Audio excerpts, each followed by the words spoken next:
Eu não sei se tem a vontade ou não tem. Eu sei que eu não senti nos discursos após o empate de que essa tenha sido uma oportunidade perdida, né? Olha, falhamos, tínhamos que aproveitar a chance. Eu vi mais assim, olha, tentamos e não conseguimos. E é válido, ninguém precisa falar o que eu quero ouvir.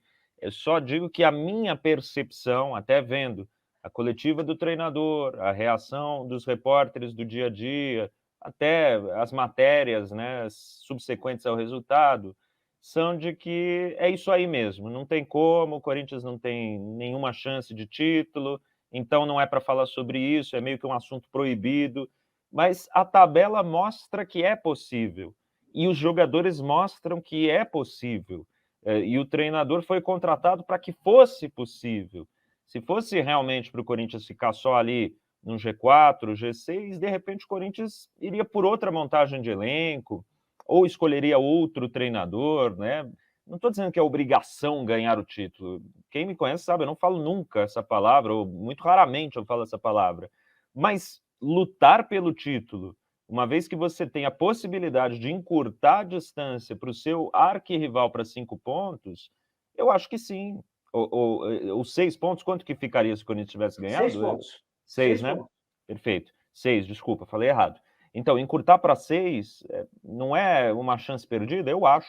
E ontem foi uma chance perdida, né? O Corinthians começou mal, tomou 1-0 no primeiro lance do jogo, mas que bom poder de reação teve o time, bom volume de jogo, fez 2 gols, poderia ter feito o terceiro, poderia ter tomado o empate sim, numa bola na trave do Maurício ainda no primeiro tempo, mas me parece que o Corinthians terminou o primeiro tempo lamentando não ter feito o terceiro gol. E aí você pega esse bom primeiro tempo e você amassa assim e joga no lixo, porque o segundo tempo inexiste, não existe o Corinthians. O Corinthians sim ia aguentar uma pressão inicial do Inter, mas até pelas trocas do treinador e depois ouvindo ele, me parece que a estratégia não era mais tentar jogar, era se aguentar no 2-1.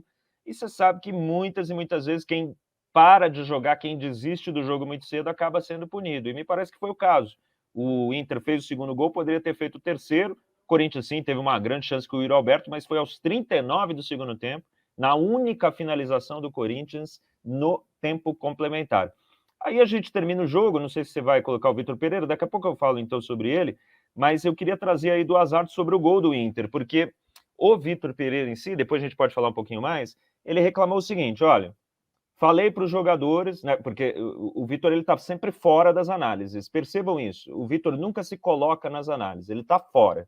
Então, ele fala o seguinte: falei para os jogadores, porque ele sabe, os jogadores não, que era para continuar pressionando.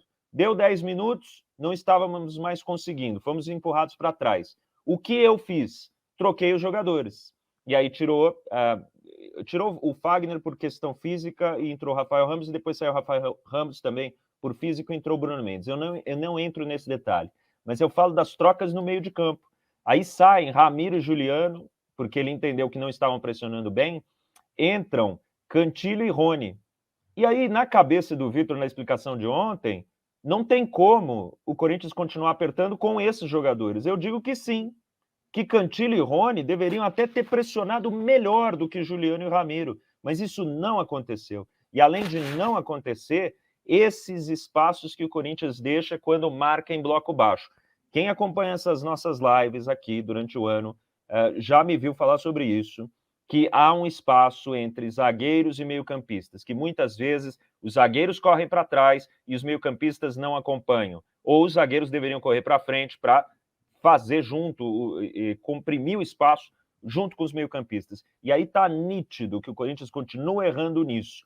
Vemos aí o Alan Patrick deu a bola aqui, me parece que é o Gabriel, e ele aponta, ó, eu vou para lá. Por que ele aponta vai para lá? Porque ele percebeu que aqui você tem a primeira linha de marcadores meio-campistas. Rony, Cantilho, Vera e Gustavo Silva. E olha o espação que eu marquei aí, que tem para Mendes, Gil, Balbuena e Fábio Santos. O Alan Patrick falou, eu vou ali, ó, onde está o juiz. E deu tempo dele fazer isso, que é o nosso próximo print. O segundo print mostra, olha onde o Alan Patrick recebe, era onde estava o juiz.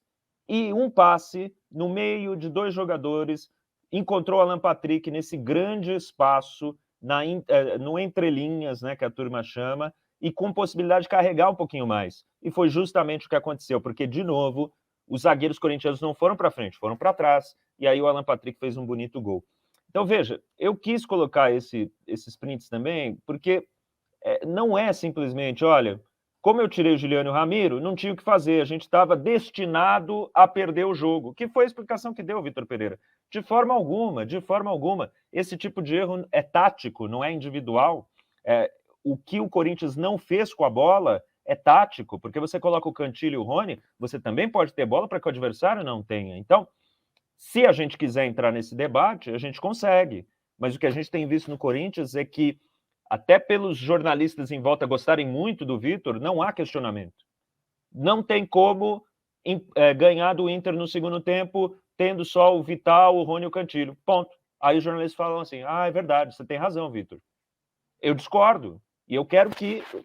Eu gostaria que contra-argumentassem o que eu falei aqui, ou o que eu falo todo dia na rádio. Mas não há, né? Óbvio, é pretensão demais minha, mas eu quero ser desmentido. Eu quero que alguém me fale, o seu erro tá aí, Gabriel. Eu quero mesmo, mas não tem. É assim, com esse elenco não dá.